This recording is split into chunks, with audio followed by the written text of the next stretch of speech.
What's going on, Mr. Majewski's A-Push Nation? I am here today to discuss the remainder of the 18th century colonial notes in addition to the colonial wars notes as well. So this could be a long video. I've disabled my own webcam because that usually takes up a longer time to record.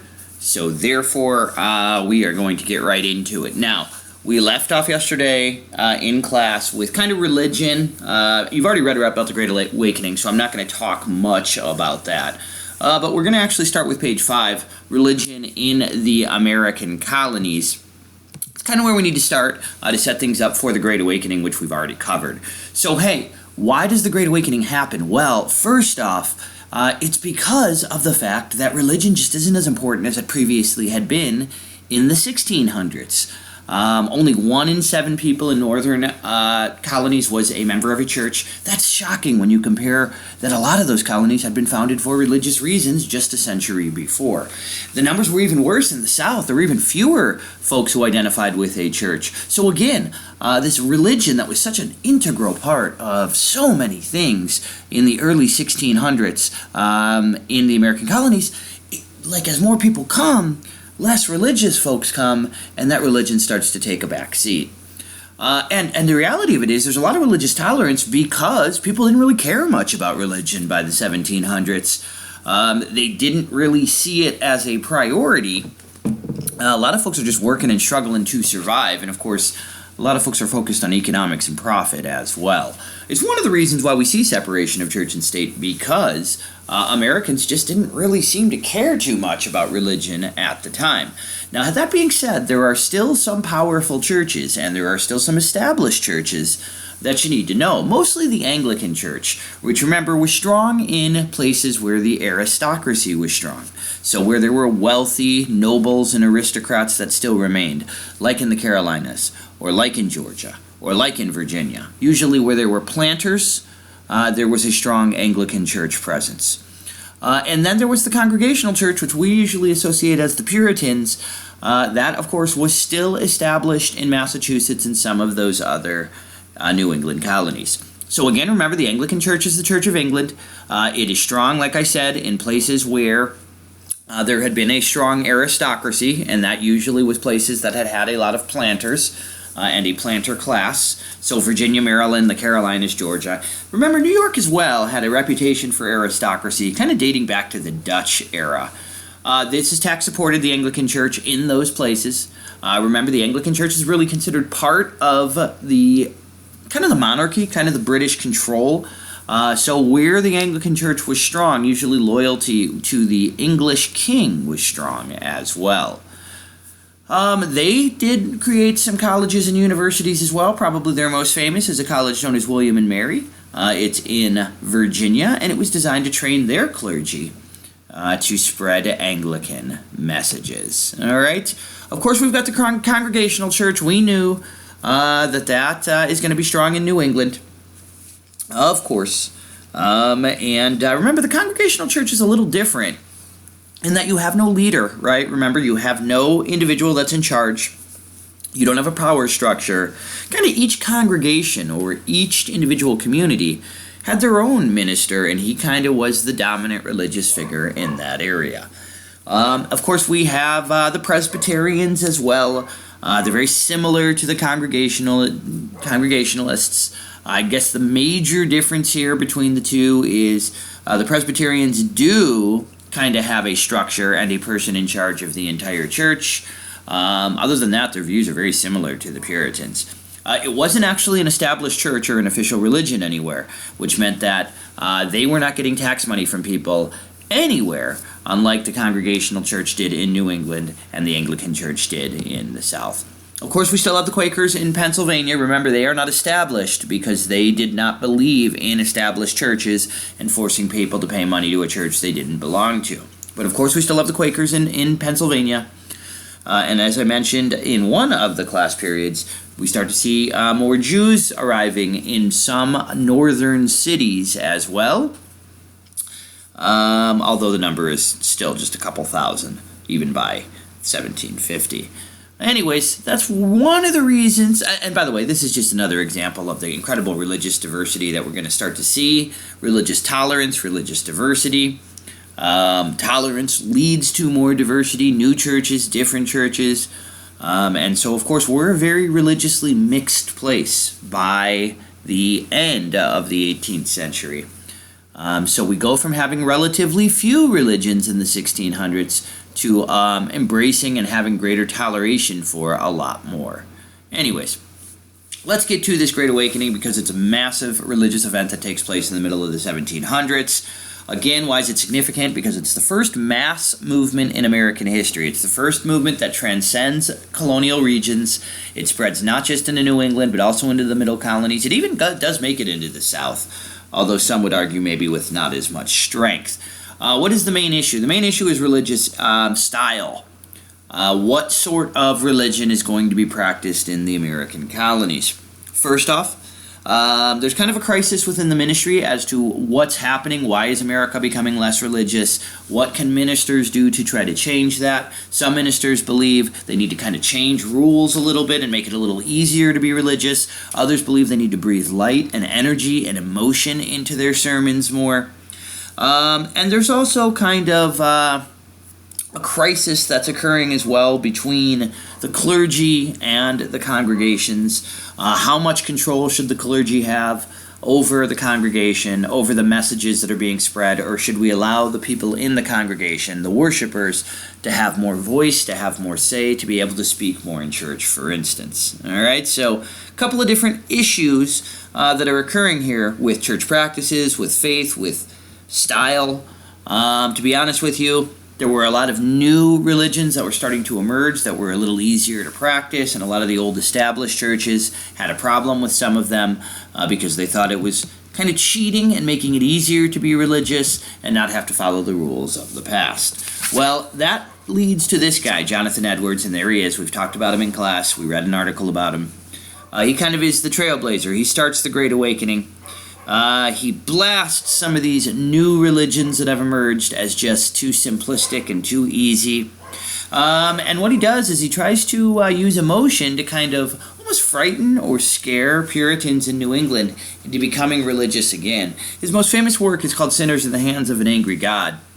And he kind of describes how we are all just dangling by a string over the pits of fire. And, you know, we're one step away from plunging ourselves into hell if we're not careful. He's considered the trailblazer, the guy that really gets people to start talking about religion again and to start questioning some of these new faiths as well as some of the older rules of the old faiths as well. He wasn't as emotional as some of the other guys that come after him, but anyways, he is considered the trailblazer, the guy who really starts the process of America re-embracing religion again.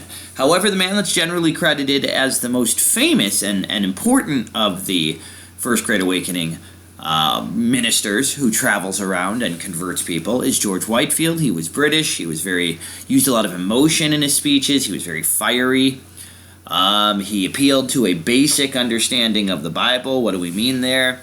He basically said, hey, just follow the rules of the Bible. If you do those things, if you are born again and practice a life based on biblical traditions from this point forward, you yourself can make it into heaven.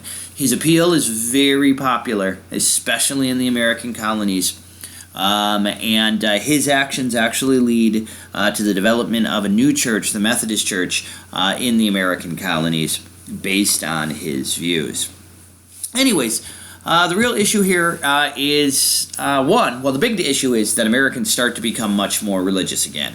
But secondarily, this causes a split between the religions in the American colonies. We have splits between what become known as the Old Lights. Those are generally the older churches, the older clergy, who believe in the more traditional, kind of what we would describe as appealing to reason and logic, versus New Light ministers and many new faiths who support revitalizing religion through emotion, making it kind of fun and hip and exciting, getting people active and moving, and really just trying to make, I think, it easier for people to convert and to become religious again. New Light ministers generally ended up being Methodists or Baptists. Old Lights usually remained traditionally Puritan or Anglican. All right, so what are the major effects of this Great Awakening? I don't spend a lot of time on it because you already read about it. Well, it splits some churches, and it definitely makes churches much more competitive from this point forward for worshipers. There's a lot more options out there. There's a lot more aggressiveness in trying to get people to come to your church over others, and many churches actually split along Old and New Light paths.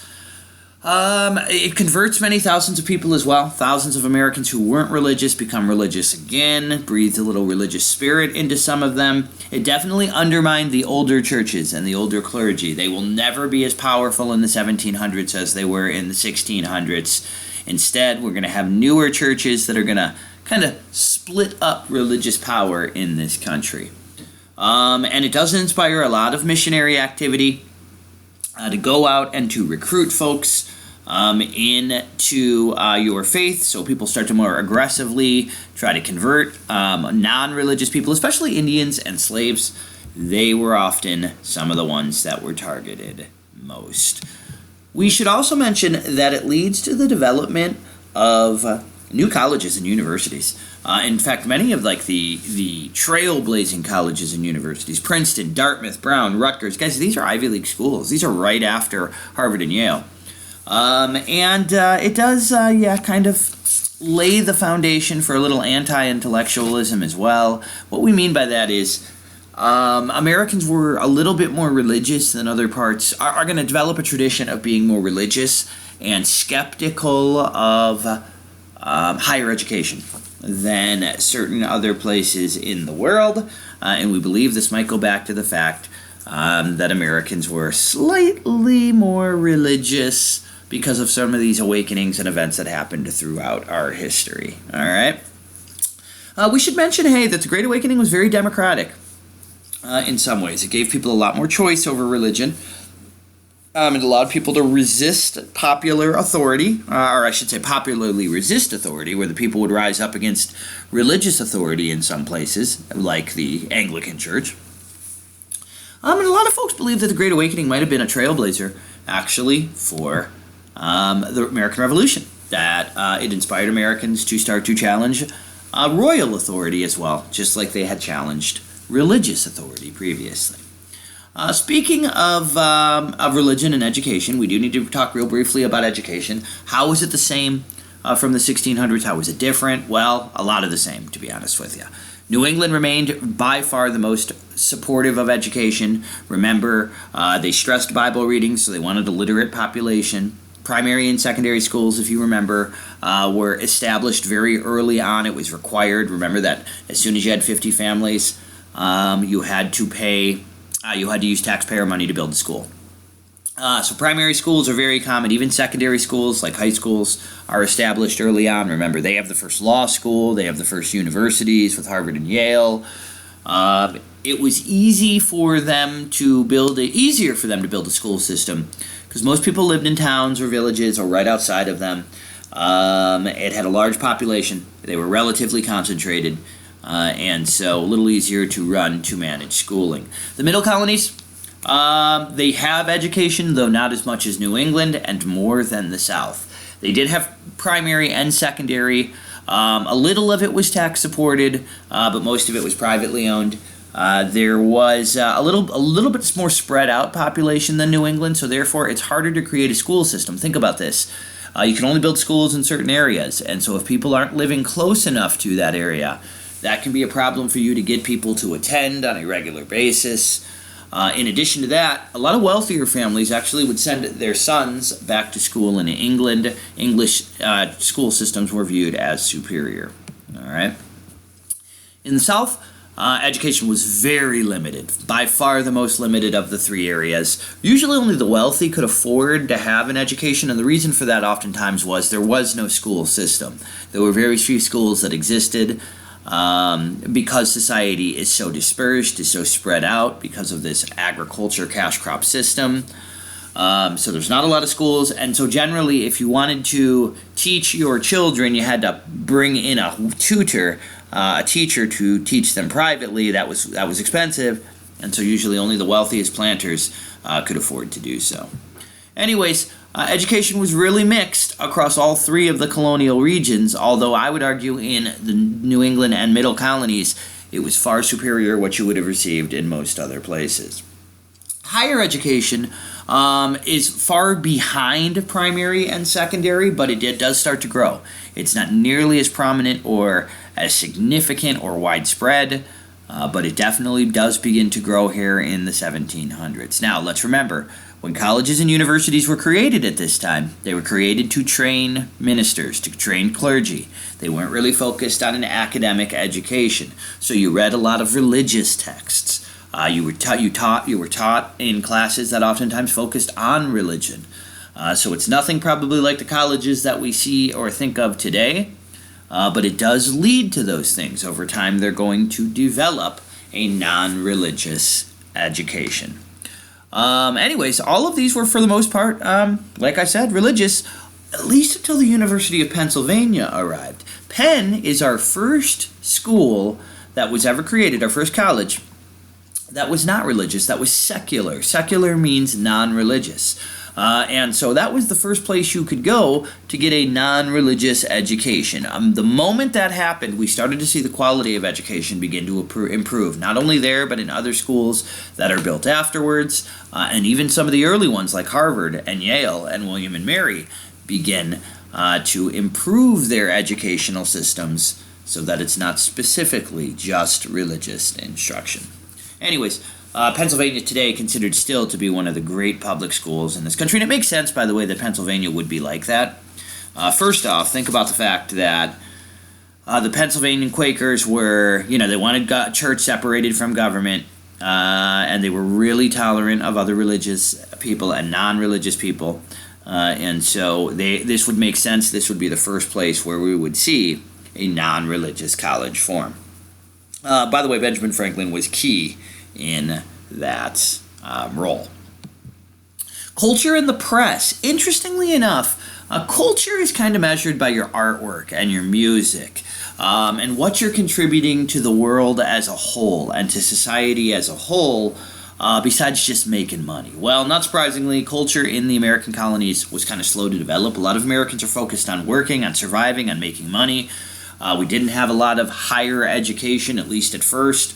And so there's not a huge amount that develops out of this era. That being said, we do have a few individuals who contributed significantly to culture in this country. And we got to really start with Benjamin Franklin. He is considered by many, he's such an interesting fella, he is considered by many to be one of our top-notch writers. He's one of the great writers of this era. Now, his writing was kind of what we would call prose, and it was kind of humorous, satirical. So it's kind of funny a lot of the time what he's doing, and witty and clever. That's kind of how he was. He's really writing in a distinctly American way. He's talking about American topics. He's using American language and dialect. So he's really not borrowing from English traditions as much as other writers did during this time. He's kind of writing in what people would describe as a folksy sort of way. Anyways, his most famous work is called Poor Richard's Almanac. An almanac is really just a combination of a bunch of different writings. It includes like essays and poems. It includes little jokes. It includes weather predictions. It can include little like word games in it. These were really, really popular in the American colonies. It wasn't like heavy reading or writing. It wasn't like a textbook or anything like that. It was kind of easy reading and fun, with a lot of little information jotted into it and jokes and humor. And it was written in a way that was really approachable. And so these almanacs were released every year by Benjamin Franklin. Now, he wrote them under a pen name. He called himself Poor Richard. Over time, these became actually some of the most widely read books in the colonies. In fact, it was the most widely read book other than the Bible. He followed that up later in his life with an autobiography. It was considered almost an instant classic. It was probably the first time that an American author was taken seriously by Europeans. And oh, by the way, he's also considered to be the number one scientist in the colonies as well at this time. So not only is he an amazing writer, he's an incredible scientist. He's going to be an incredible politician as well when it comes to diplomacy. Later on, by the way, he was supposedly a top-notch ladies' man and lifelong bachelor as well. Seemed like pretty much everything Ben Franklin did, he did really, really well. Anyways, he's also responsible technically for the first library in the American colonies. It was a circulating library, which is kind of cool. What that meant was it traveled from town to town, city to city. All right, so they would send it to a place to allow everybody in the colonies to have access to books to read over a period of time, and then after a period of time, it would move to another, or it would send some of the books to another city if there was a request to do so. Other famous contributors, early contributors to early American culture. Well, interestingly enough, and we're going to read a little bit of Phyllis Wheatley. And by the way, I should mention, Poor Richard's Almanac, one of the entries from Poor Richard's Almanac is actually one of your primary source readings for this weekend. Phyllis Wheatley was an American poet. Now, interestingly enough, she's pretty much the first what's considered to be quality American poet that emerges. She is a poet in the mid-1700s. What's interesting about her is she's actually a former slave. And she was taught to read and write by her master's wife, which technically, if I'm not mistaken, was a crime. Over time, she wins her freedom. She converts to Christianity. She's considered to be our first major American poet, and most importantly, our first African-American poet and writer. She was really intelligent. I will tell you, her messages, her poems usually were focused on religion and the importance of Christianity and how Christianity kind of saves. But ultimately, nonetheless, she is producing quality work at a time when other African Americans and really other Americans were not. And so that right there makes her kind of a trailblazer. Let's get to the press, to the media, and that means we have to talk about the Zinger case. And my goodness, folks, this one's a real zinger, so bear with me. All right, that was a terrible joke. So what happens here is, as time goes by, the printing press starts to become more popular. Like it already was in Europe, it starts to become more popular in the American colonies. And Americans start to produce their own pamphlets and newspapers and magazines. And oftentimes, these magazines and pamphlets were kind of critical of the government, especially critical of Britain and the governors that the British would send over to run the colonies. And a really famous case took place when a guy named John Peter Zinger published a pamphlet that was critical of the governor of New York. Now, Zinger lived in New York. He's an English citizen, and he is critical of the English governor. And what happened was he called him corrupt. And the governor had the guy arrested, and they put him on trial. And they accused him of libel, which is lying, all right, which is producing lies to try to destroy someone's reputation. This was supposed to be a slam dunk case. It's kind of like Anne Hutchinson, in where the colonial authorities kind of wanted to make an example of him. They wanted to kind of find him guilty and punish him harshly so that the others in society would not be tempted to do the same sort of thing and criticize the government in the future. So, anyways, they put him on trial. They bring in a judge to convict him, and he happens to be represented by this great attorney named Andrew Hamilton. And what the two of them argue is that he had printed the truth, that the governor was corrupt, and that ultimately Zinger ought to be tried in front of a jury of his peers. They argue the judge shouldn't decide this, that a jury of his fellow citizens should have the opportunity to do so. Well, that's important because the judge would have found him guilty and argued, hey, printing it is an embarrassment to the governor. Even if you think it's true, it's still an embarrassment and you should be convicted. But when the jury hears Hamilton's, the attorney, and Zinger, the defendant's arguments, that they believe this information to be true based on the information they have, ultimately they acquit John Peter Zinger. When that happens, it is a stunner. It's big news, but more importantly, it really sets this precedent of freedom of the press in this country. From this point forward, newspaper editors are going to feel like they have greater freedom to produce material, especially material that's critical of the government, without having to worry about being prosecuted for doing so, as long as it's truthful. The key is, it's got to be truthful. If you print lies about somebody, you can still be found guilty and held accountable. That's the Zenger trial. So folks, what I hope you're seeing here is as time goes by, we're noticing a lot of these freedoms that are going to become important to Americans that they believe are going to be denied them by the British. They're starting to speak out about them more. They're starting to, again, develop and evolve here, politically, socially, economically, to where they're starting to have more conflict with England, whom they maybe don't feel like they need as much as they did in the past. Let's get to colonial politics. Hey, remember, there's a structure to these colonies. Remember, the king doesn't just give the colonies absolute control. What happened is many of these colonies were run by the king himself. Those are called royal colonies. That is, if you recall, where they answer directly to the king, and the king can technically remove their charter at any time. By the American Revolution, by the late 1700s, most colonies were royal colonies so that the king or queen could try to maintain greater control over them, as they were viewed as more and more rebellious. There were a few exceptions. Pennsylvania was proprietary, remember. That meant that it was given to an individual, in this case William Penn, who reported or answered directly to the king. And then, of course, there were those charter colonies. Those were the colonies that had their own constitutions, that really wanted to almost, in a way, kind of sort of be left alone, I guess you could say, from some of from the other colonies, and really from the English king as well. And Connecticut and Rhode Island are the most famous. That's not as important as the fact that as time goes by, Americans are going to start to develop some traditions politically that cause them again to want to challenge the English authority and the English kings more often. Okay, so first off, most of the colonies had a government in place.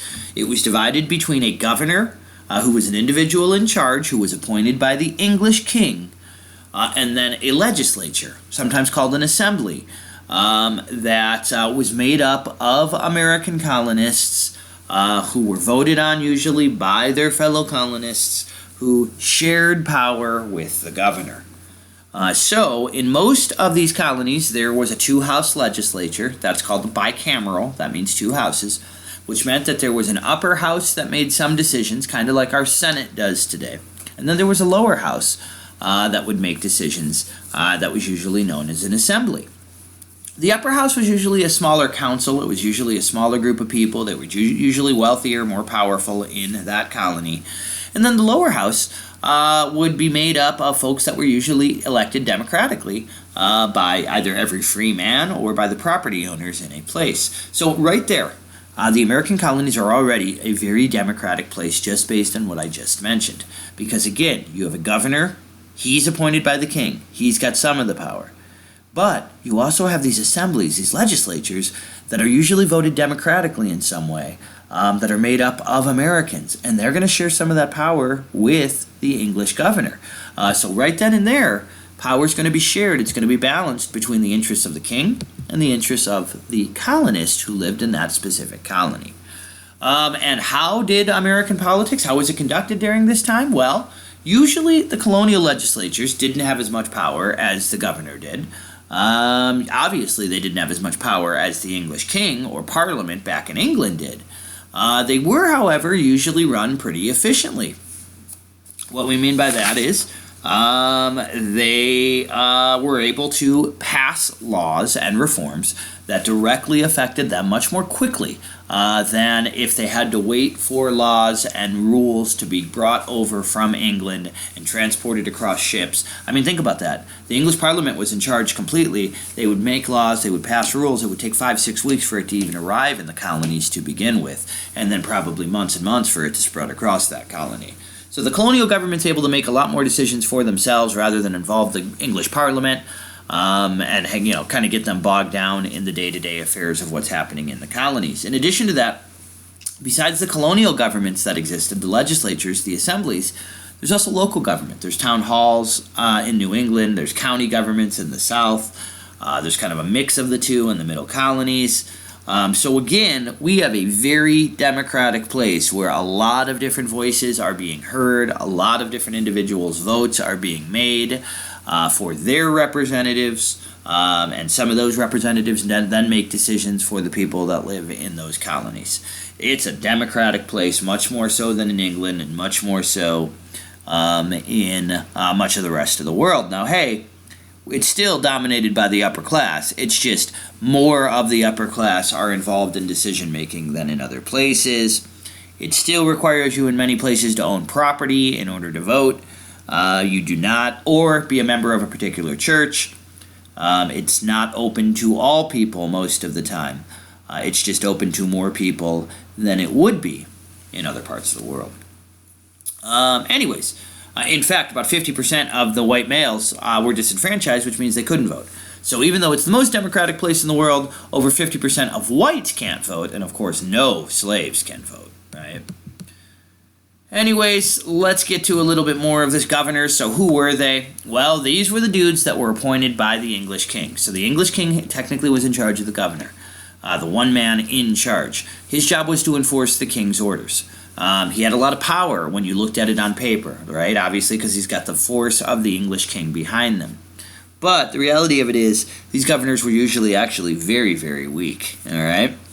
Even though they have the power to veto colonial laws, even though they technically have the power to get rid of the legislatures if they wanted to, even if they had technically judicial power, which meant that they controlled the judges as well, the reality was they were actually really weak. Here's why. Because the assemblies were smart. The colonists were smart. They made the governor's salary completely dependent on the assembly. So if the governor wanted to get paid, he couldn't anger the colonists who made up the assembly in his colony. So the governor had to kind of balance the power, between his loyalty to the king and the fact that he wanted to get paid, and that the colonists technically controlled his pay. On top of that, the governor is this individual who is enforcing these king's laws from over 3,000 miles away. Remember, the colonists over time grow more and more frustrated with the English kings. They grow less loyal to the English kings. They grow less willing to listen to the English king and follow his rules. And now here you are, a governor. You're the guy who's the spokesperson for the king. You're by yourself. You're 3,000 miles away from home. And you're surrounded by these people who don't really want you there and who think you're kind of like a tattletale for the king and an agent of the king. You're there to watch them and to keep an eye over them. And oh, by the way, they control your salary as well. So you can't really anger them too much. Otherwise, it's you that's going to be retaliated on, not just financially, but maybe physically as well. On top of that, they don't have a lot of money from their supporters, so they didn't get a lot of financial assistance, which makes them more and more dependent on the assemblies for those salaries.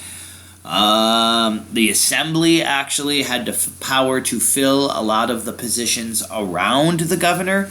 So even though the governor is appointed by the king, maybe his assistants are appointed by the assembly, which obviously, again, means that if he wants to get anything accomplished, that governor's going to need to work with the assembly and sometimes agree to their demands.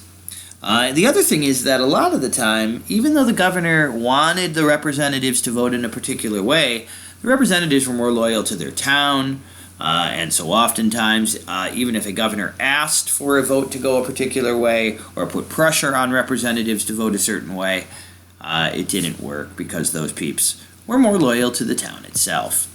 Anyways, folks, hey, as time goes by, we're starting to see the development of democratic ideals. The idea of tolerance, both religiously and politically, emerges, partly thanks to the Great Awakening. The idea of education for everybody definitely is a democratic ideal that starts in New England and spreads to the middle colonies. It's going to lead to the idea that if everybody's entitled to education, maybe everybody down the road is entitled to the same political equality or social equality as well. There's a strong belief in the equality of opportunity for people, more so in the American colonies than in Europe. There's an idea that everybody should have the right to earn something for themselves, to succeed, to own land. There's a strong belief that education is a key towards that as well. Both of these are different than in England. I should say that in Europe at that time. There's a tradition of freedom of speech that starts to emerge with the Zinger trial. There's a tradition of freedom of the press, where the press is going to be protected from the government when they criticize the government. There's this freedom of assembly, that we're allowed to gather and form colonial assemblies when needed in order to reform or make change. And then there's this idea of representative government, that the people have the right to choose their representatives. They have the right to elect people that can go and make decisions for themselves.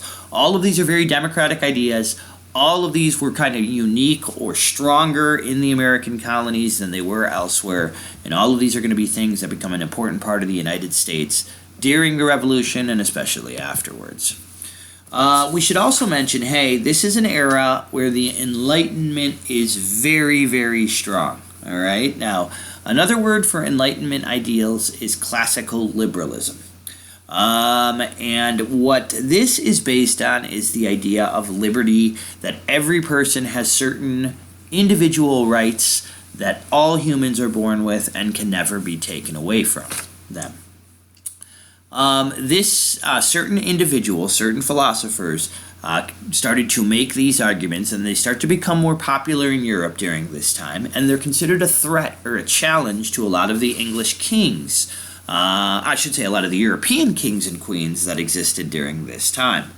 Americans especially embraced these Enlightenment ideas. They were especially popular here, where there was a belief that you were your own person and you were whatever you wanted to make yourself. So, the first idea here is liberty, that all individuals are born with freedom of religion, the right to choose the religion they want, the right to free speech, the right to the free press, that everybody ought to be treated equally and fairly, that nobody is more special than others, that nobody should receive special protections like the rich or like a king.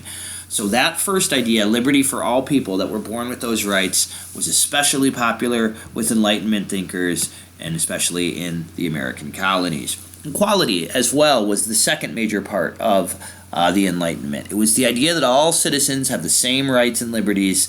Nobles are no better than the poorest of the poor, the lowest social class. Everybody has the right to succeed. They have the same opportunity to achieve an education or to achieve a career success, that nobody should be restricted from doing so just simply because of who they were born to or what social class. Didn't mean everybody should have the same amount of wealth. They just thought everybody should have the same chance to earn their wealth. So that's a big difference. These folks are not communists. They are hardcore capitalists. They believe in private property. They believe that some people are going to be richer than others. They just think everybody ought to have the same chance to get there. All right? They're all about human dignity and happiness. They believe that each person has dignity. Each person needs to be treated in a dignified way. And that each person has a right to pursue happiness throughout their life, whatever that happiness would mean. The last part of the Enlightenment and classical liberalism is a strong belief in science, a strong belief in reason and rationality and logic, and a strong belief that humans were progressing society, that they were making the world a better place, and that through science and rationality and logic and reason, that we were making a more logical world. We were achieving greater progress, and we needed to move away maybe from our religious convictions and start to embrace science as a solution to a lot of the world's problems.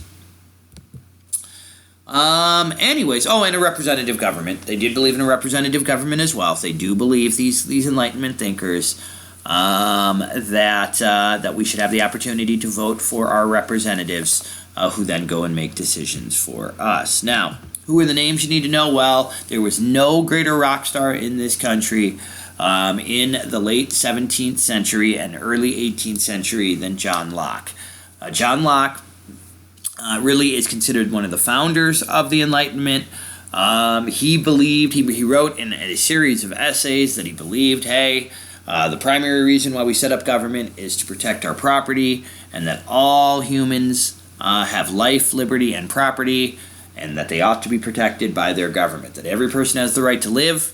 They should not have their life deprived of them by their government without cause, that every person has liberty, freedoms, like religion and speech, that the government cannot take away from them without cause, and that all men have the right to own property, and to keep it and possess it, and it's the job of the government to help them protect that and to never take that away without proper cause. And he argued, Locke did, that the people have the right to rebel. If they believe their government is not performing these functions, if it's overstepping its rules and regulations, if it's abusing their rights, if it's taking away their property or their freedom, that they have the right to rebel, to overthrow it, and to replace it with a government that will respect their rights and their liberties and their property. So obviously Locke is especially popular with Americans because this idea that if the king is depriving them of their liberty, then the people have the right to get rid of that king. That's something that's obviously going to become more and more appealing to Americans as they start to view the English kings as abusive. The next person you need to be aware of is the Baron de Montesquieu. His major contribution to the Enlightenment was the idea of checks and balances. When we talk about checks and balances, what Montesquieu said was, hey, the king shouldn't have all power. The power needs to be shared. And so he argued that government should be broken up into a series of different branches, and each branch has certain powers, certain functions that they do that can't be taken away by them from the other branches. What he argued was, if you split your government up into different branches and give certain powers to each of them, no branch or individual, no group or individual in the government ever becomes strong enough to be able to take away power, take absolute power and dominate the government. So the whole idea here is divide up your government, give certain responsibilities to certain people so that nobody ever becomes too powerful, has too much control, and can become a king or can become a dictator. So in Montesquieu's mind, you should have a legislature, which is made up of members of the people, and their job is to make the laws, enact them.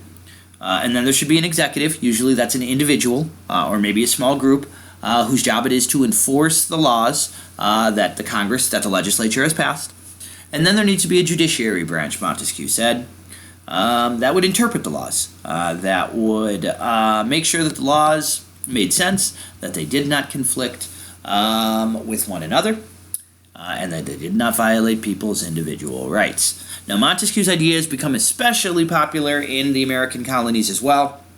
He's not as popular as Locke, who is a rock star to these guys.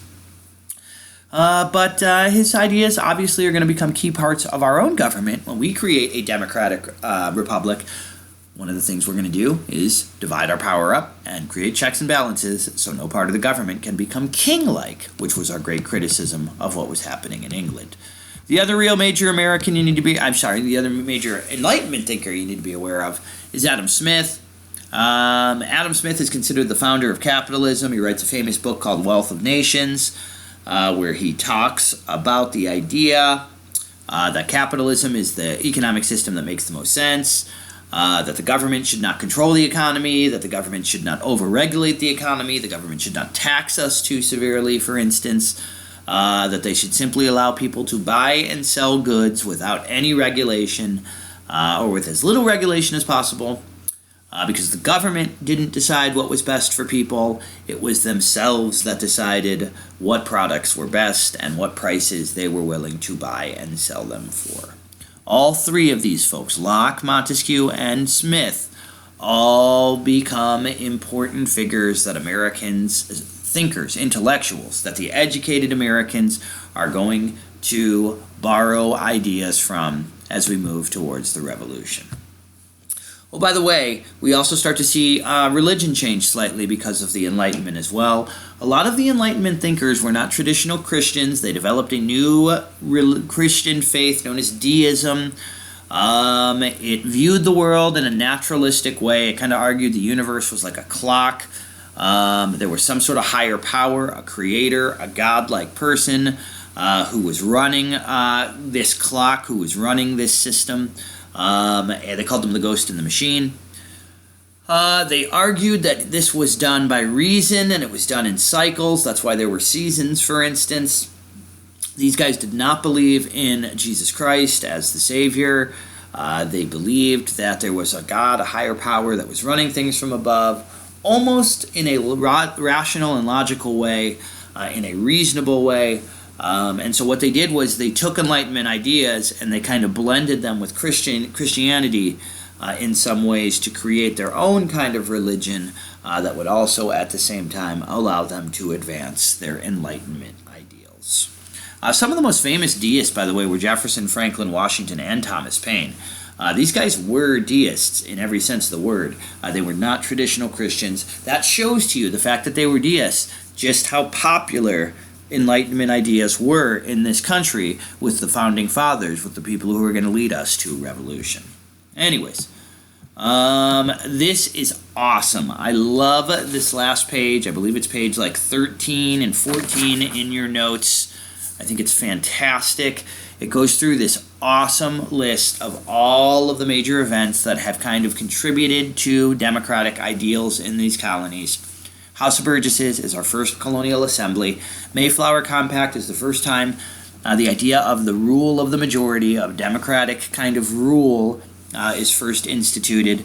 We have town hall meetings beginning in 1629. Remember, nothing more democratic than the people in a community getting together and speaking and making decisions together as a majority. Colonial assemblies form almost immediately. Remember, where colonists demand the right to make some decisions for themselves instead of having the king or the governor make all for them. 1639, we get our first constitution. That's a written system of laws so that they are written down. Everybody knows what they are. Everybody knows what they have to follow. This was unusual in Europe, where oftentimes the king made decisions and laws that were not necessarily published, so people maybe didn't even know sometimes when they were breaking the law. The New England Confederation, remember, is an example of democracy. Why? Because it's colonies coming together and unite for a common purpose. Unfortunately for the natives in New England, that purpose was to defeat them during the Pequot War and later King Philip's War. Maryland Act of Toleration. How is it democratic? Well, it leads to the first concept of freedom of religion in this country, which obviously is going to become even more popular as the Enlightenment and the revolutionary ideals start to spread. Bacon's rebellion was democratic in that it was poor masses of people rising up against a small group of nobles and governors and colonial planters who had all of the power and had all of the land. And so it's people really rising up and taking matters into their own hands. That's really democratic when you kind of stop and think about it. In addition to that, we're going to get Leisler's Rebellion, which occurred in New York. It was the same exact thing. If you guys did that reading in your primary documents, you'll know what I'm talking about. The Zenger case, of course, is another example of freedom of the press and, to a lesser extent, freedom of speech. Albany Plan, which we'll get into as part of our next notes, is a good example, as are the Paxton Boys, the Carolina Regulators. Salutary neglect is democratic in a way, because Americans are making decisions for themselves and intentionally breaking Parliament's navigation laws, because to them their attitude is those laws are actually harming Americans and not helping them. The Great Awakening is democratic in a lot of different ways, right, that we've already mentioned. And, of course, the Enlightenment, which is the most popular in the colonies from the 1720s to the 1790s, is a spark that's going to cause many Americans to embrace revolutionary ideas. All right, folks, that is the remainder of the 18th century notes. We're jumping over to the colonial wars now.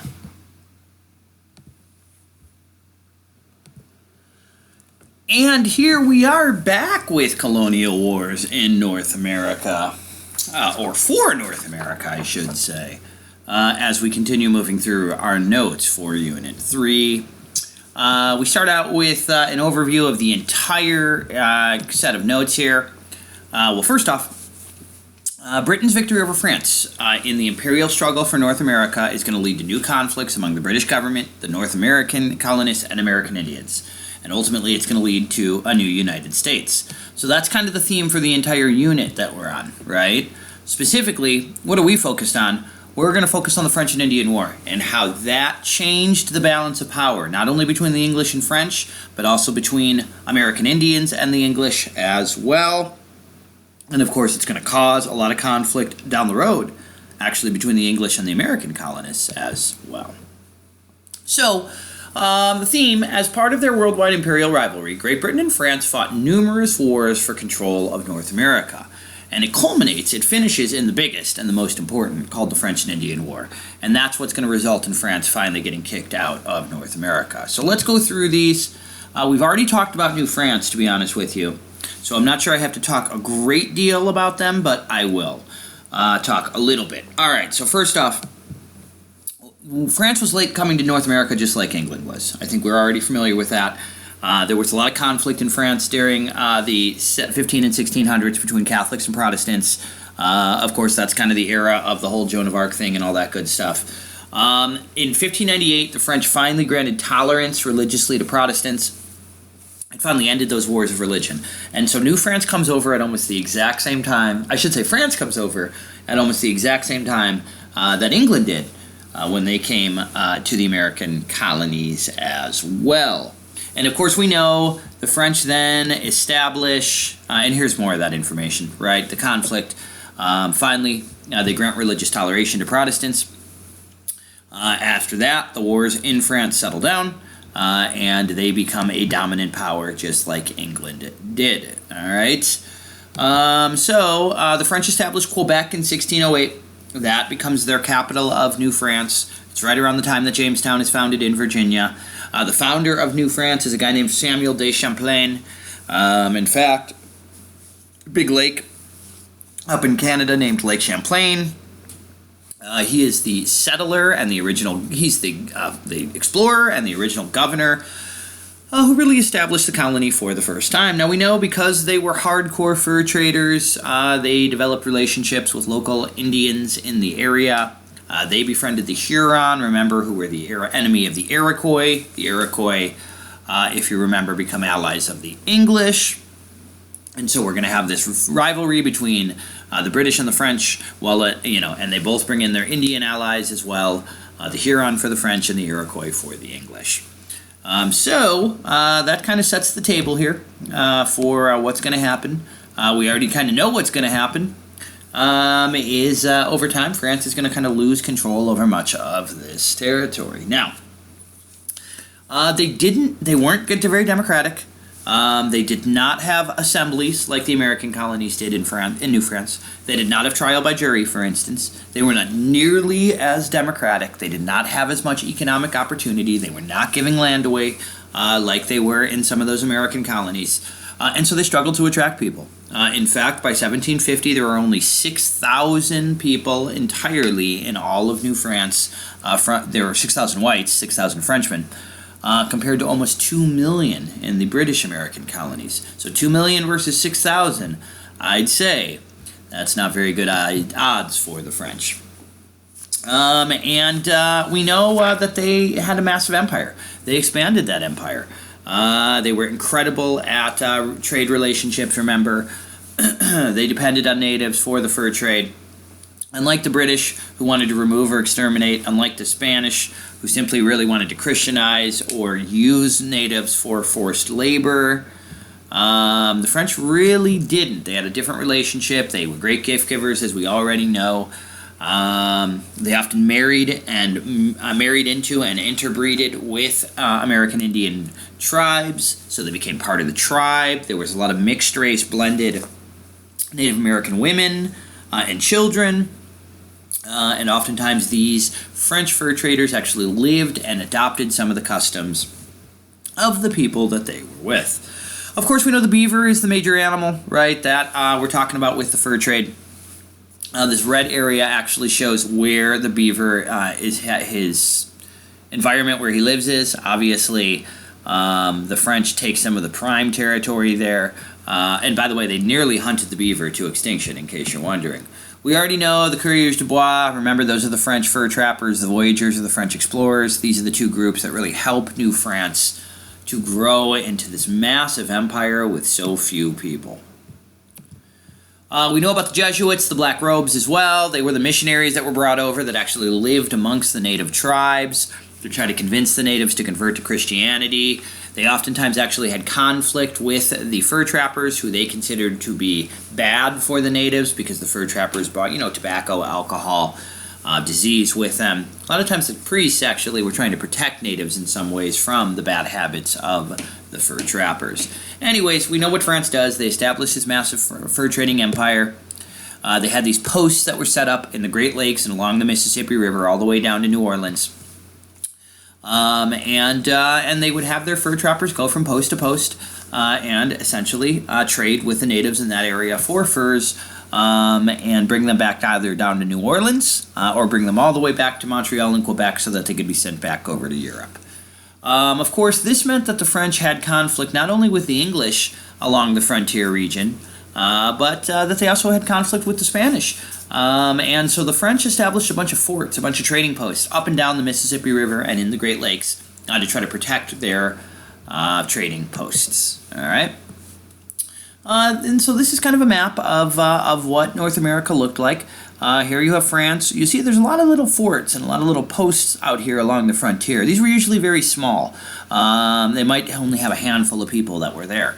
But they were really just designed to try to protect this massive fur trading network that they had from not only the English, but also from Spanish encroachment as well. Alrighty?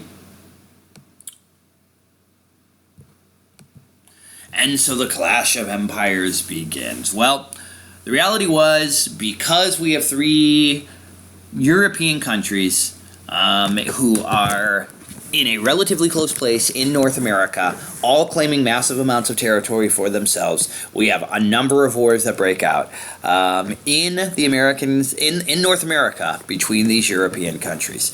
So we had 4 different wars that broke out between 1689 and 1763. Now the good news here is you don't necessarily need to know every one of these wars. You don't need to know their names, for instance. You don't need to know the particulars or the specifics about them. Well, here's the general things that you do need to know.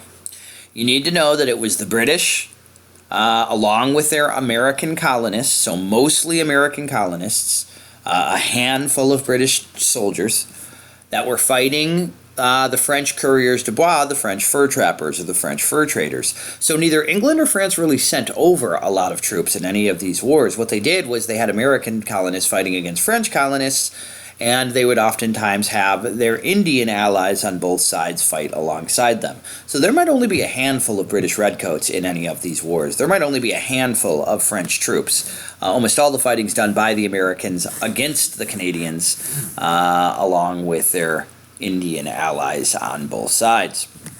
Most of the original fighting had to do with territory and land, and specifically the fur trade. The French felt like the Americans were encroaching on their fur trading, which in fact was happening. And so oftentimes it was fight over turf, over who controlled what fur trading area, especially along the frontier regions. This, of course, is going to bring the Iroquois and the Huron into it as well. They're going to engage in a series of major conflicts against one another on behalf of their European allies. Both sides armed their natives with new European weapons, which caused these wars between the Huron and the Algonquin to become devastating throughout this era. They become known as the Beaver Wars, as both sides fought against one another, as the Iroquois and the Huron, who were fighting because the French and English were kind of telling them to, over control of the fur trading and who would send the furs back to Europe. Anyways, here we go. We can see kind of the fighting between the Huron and the Iroquois is occurring at the same time that the fighting between the English and the French is occurring. And so what we're seeing here is an extension of the fighting that is occurring. So anyways, we've got 4 wars between France and England. We've got 4 wars that are going to drag Americans and Canadian colonists into it, and we've got 4 wars that are going to drag the Huron and the Algonquin, the Huron and the Iroquois into these conflicts as well. Ultimately, all 4 of these wars, and by the way, their names are King William's War, King Anne's War, the War of Jenkins' Ear is one of them, and then, of course, the big one, the French and Indian War at the end. So, hey, this is a map of North America in 1702. This is really early on, after the first war is over. That was King William's War. And what you see here is the territory that is occupied by both sides, by all sides, really. The blue here is French, all right? And look, the French, that's really the only places, the blue, where they're actually people. The rest of their empire was virtually uninhabited, all right? Meanwhile, you got the British here along the American coastline, as we would expect them to be. You've got the French down in Florida. You got the Spanish down in Florida. And you got them, obviously, the Spanish in the American Southwest as well. The areas here are technically disputed between England and France. Both sides claimed them, and both sides technically had folks that were living in them. Alrighty? And that's part of the problem. You see, the natural issue here is, let me go back to the map again. We've got these disputed places. We've got areas that have people from both sides. Both of them would like control of these areas for themselves. And so naturally conflict is going to break out. Just so you know, there's also Spanish and English down here. So we have the same problem with Spain in our southern colonies that we had with France up in our extreme northern colonies. Anyways, as we've already talked about, there's going to be these wars, King William's War, Queen Anne's War, fighting between Americans and their Indian allies against the French Canadians and their Indian allies. Ultimately, there are a series of peace treaties that are made in response to these wars. The most famous is called the Treaty of Utrecht.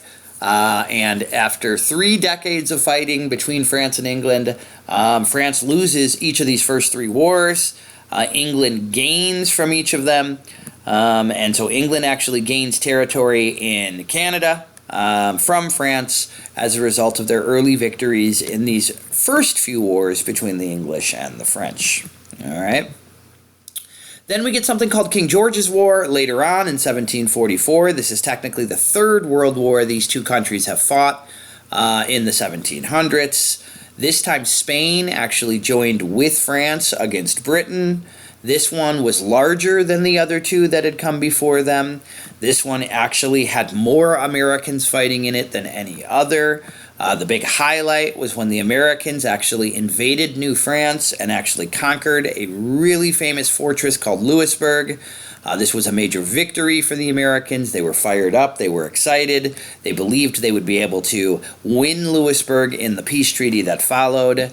But when the British signed that peace treaty with France, England ordered the Americans to give Louisbourg back to the French. That infuriated the American colonists, who for the first time started to question whether Britain was actually being loyal and respectful to them like they felt they were towards the British crown. After all, these Americans said, we're fighting this war on behalf of England. We go up there, we take Louisbourg, we take part of New France. We believe that should become our territory, that we ought to own it. And then what does Britain turn around and make the Americans do when the war ends? Give that fortress back. Now, why did England do that? Because France wanted it back, and France wouldn't have signed the peace treaty without it. And so England's attitude was, hey, we don't really need this fortress over in North America. That's not our priority.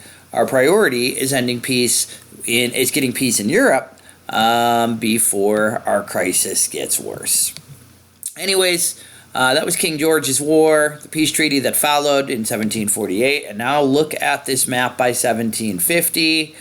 Now we're seeing much more expansion, and look at what's happening here. We're seeing the American colonists move further inland. We're seeing France start to settle the area a little bit more, and we're seeing natural areas here where both sides are bumped up against each other, where Americans are going to keep moving into these areas, and where the French are going to try to stop them along with their Indian allies. And that, folks, leads us to our 4th conflict, the big one.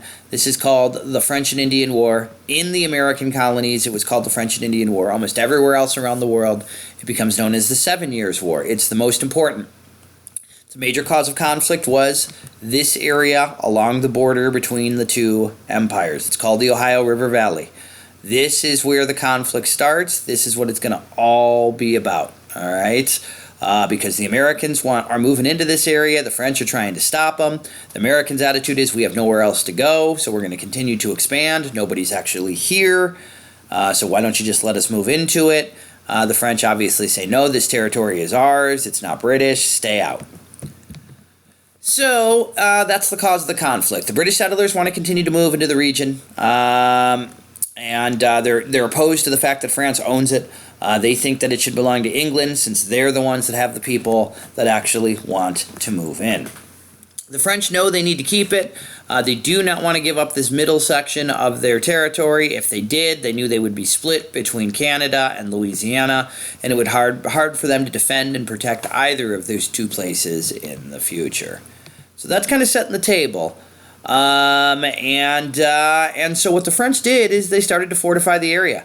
They started to build forts, like that one right there, Fort Duquesne. Pay attention to that. They built one called Fort Detroit. They built Fort Frontenac. They built Fort de Chateau, which I just butchered, but whatever. And so they start to build these forts to protect themselves from what they consider to be hostile Americans and hostile Indians like the Iroquois that are working with the Americans. And that's when the fun stuff starts. So in 1754, an unknown soldier named George Washington is ordered by the governor of Virginia to move into the Ohio River Valley and to try to destroy the French fort there, Fort Duquesne. Washington actually ends up getting defeated. He actually marches into the Ohio River Valley. He marches into French territory. He attacks Fort Duquesne. He and his guys are forced to retreat.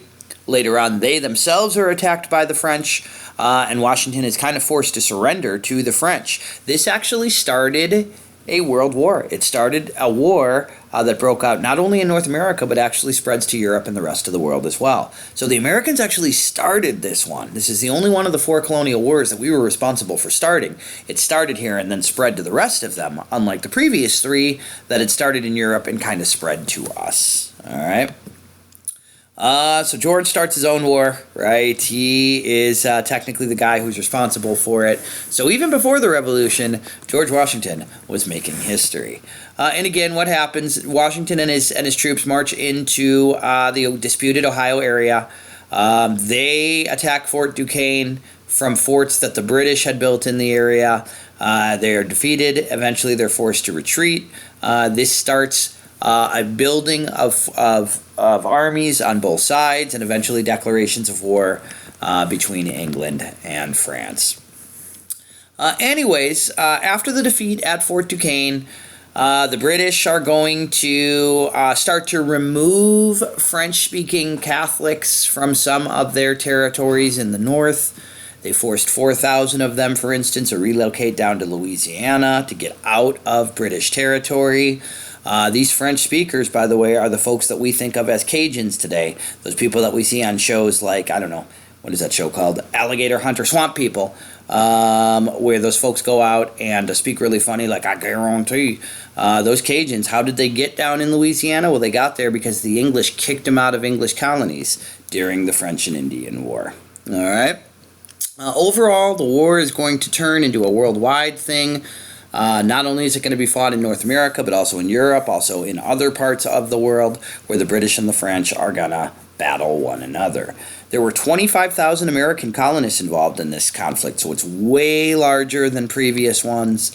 It's a significant fight. Now, while early in the war, the Americans actually worked real closely with the British and nearly actually tried to form an alliance among the 13 colonies. They met in Albany, New York in 1754, and they formed something called the Albany Congress. What it was an attempt by the British to get the Americans to work together and to bring the Indians in the area onto their side in an effort to try to get not only American support for the war, but also Indian support as well. They wanted to build up unity. They wanted to the colonies to start seeing one another as one group instead of as 13 individual places. While at the Albany Congress, one of the representatives, Benjamin Franklin, actually proposed a plan for a union where the 13 colonies might be kind of united together. However, and by the way, the purpose was to unite for defensive purposes and also to handle the American Indian problems that they had.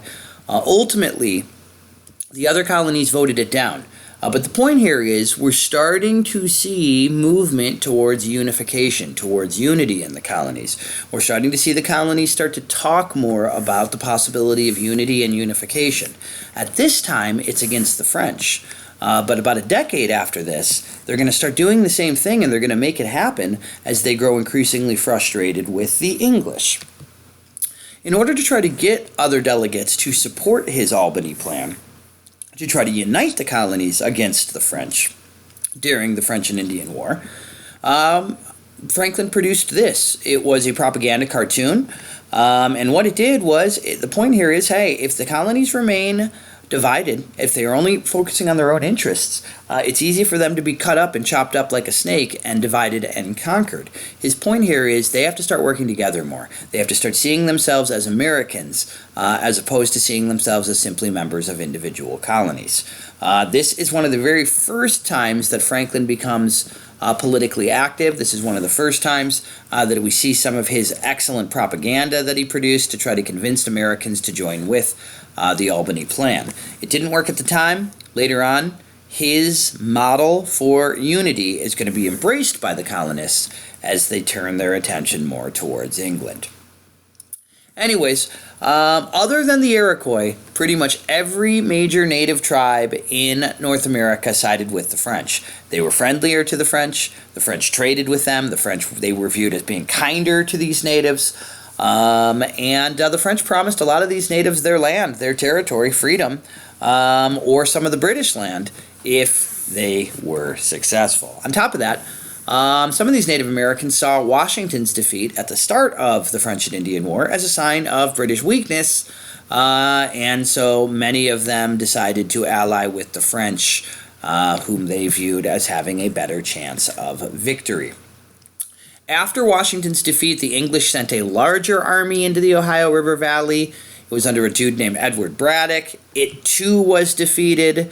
They tried to invade Canada. That was defeated. So the first few years of this war went terribly for the British. And a lot of the folks, including the Americans, questioned whether Britain was going to win the war.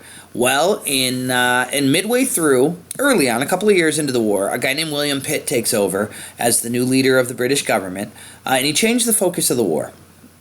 What he decided was, hey, let's focus on, instead of focusing on Europe and really not paying a lot of attention to what's happening in North America, Pitt says, why don't we focus on defeating France in North America, in their colonies first? And then once we've done that, we can bring all of our troops back and then focus on Europe afterwards.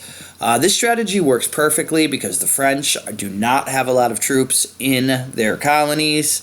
They don't have a lot of people in their colonies. Ultimately, this is going to be a very successful strategy. But even though the British are going to end up winning this conflict, the real important part of the French and Indian War is that it starts to expose tensions between the British authorities, the British military leaders, the generals, the officers, and a lot of the American colonists who were actually doing most of the fighting for Britain. One, some Americans were forced to fight even though they didn't really want to. The British government would show up and force people, impress them into service, which means force them into military service as British citizens. Also, sometimes American supplies or equipment was taken by the British troops to use against the French. Now, the attitude of the British troops was, hey, we need these to win. And you're British citizens, we're British soldiers, so you need to do what you can to help us. A lot of Americans' attitude was, hey, that's my stuff, and I'm not being reimbursed for it and compensated, so I shouldn't have to give it up to you. Another cause of tension between the Americans is that Americans were forced to house British troops in their homes without compensation. So Americans were forced to open up their homes and have a British soldier live there so that the British government didn't have to pay as much money to fund the military in the American colonies. So it was considered expected of you that you would open up a room to a British soldier and allow them to stay there and feed them as well. Without any compensation. By the way, if you didn't have the room, the idea was you make room. So, move your children out of their room, have them sleep in yours, so that British soldier has a room to sleep in. A lot of these early injustices were reversed by William Pitt when he took over. And when he did that, the number of colonists that flocked to the British side and that actively fought skyrocketed. So thanks to Pitt, a lot of these policies that enraged Americans early in the war are gotten rid of. And that's when Americans really start to actively support the war, and that's when the British finally start to have success. The major battle was the Battle of Quebec. The British invade Canada a second time under a guy named James Wolfe, who Pitt had just appointed to take control. They surround the city of Quebec. Eventually, the city of Quebec is forced to surrender. It is a significant turning point because once Quebec falls, so does, that was the capital of New France. So once the capital of New France is gone, then it's only a matter of time before the French are going to have to, to surrender the entire war effort. And that's exactly what happens. 2 years after the Americans are able to seize the capital of New France, Quebec, the Treaty of Paris is signed.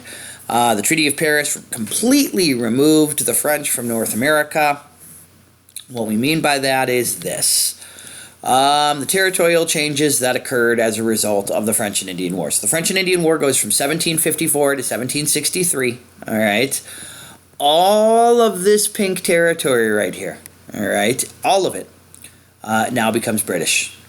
All right. So everything that had previously been French here now, as a result of this peace treaty, becomes British. The French are forced to give it all up to the Brits. So now, think about this. Americans are excited. Look at all of this area in pink right here that they technically have open access to as far as they're concerned. All right? This is major for the Americans. It's a huge victory for the British. It's the last of the 4 wars between the sides in the 1700s. It's all of them are victories for England. This one, by far, is the largest. And Great Britain becomes the dominant power in North America. They also become the leading naval power in the world from this point forward. It permanently altered the balance of power. American Indians no longer have the protection of the French. The French are gone from North America.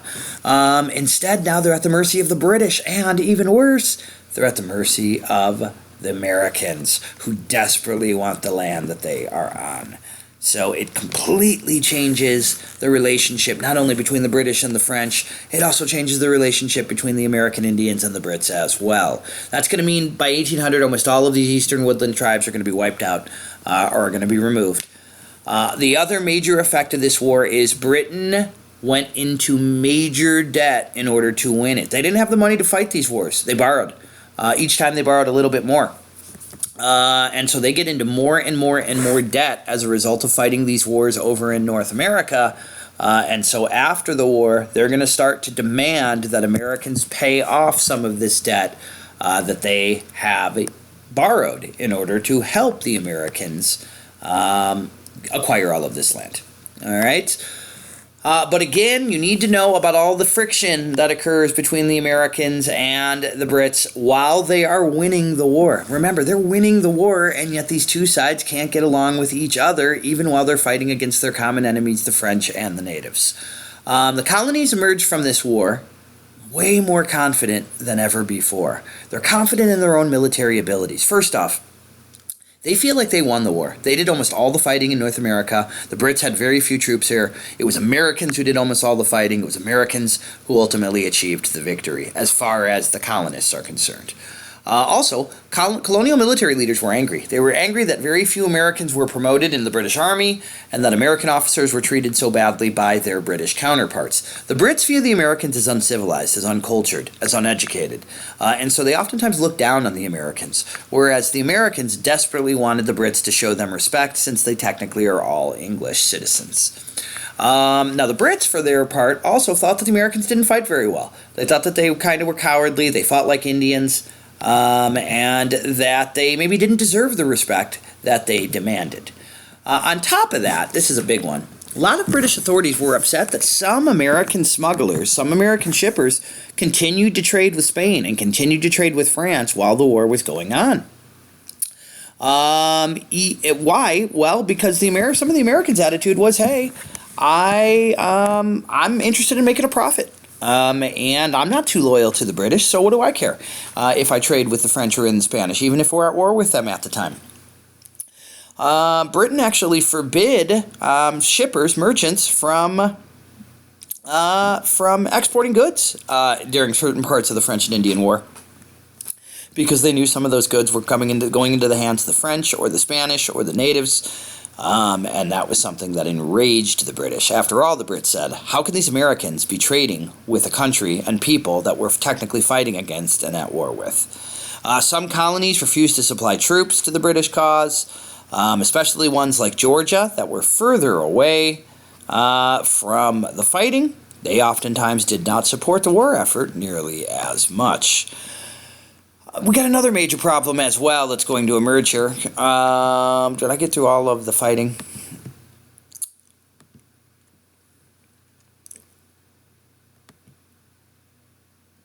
After the war had ended, after the peace treaty, the Americans looked at that map, they saw all that open land, they saw all that land that now belongs to England, and so many Americans begin to flock into some of those western areas. They begin to move westward. They begin to move into the Ohio River Valley. They begin to move towards the Mississippi River. Why not, right? The French barrier is gone. There's no more French territory there.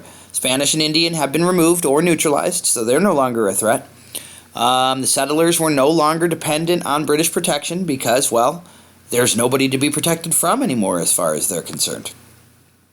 However, as Americans began to move into the area, a Native American chief named Pontiac, who's a member of the Ottawa tribe who had fought with the French against Britain, begins to attack these American settlers. He begins to attack these Americans who are expanding into the Ohio River Valley.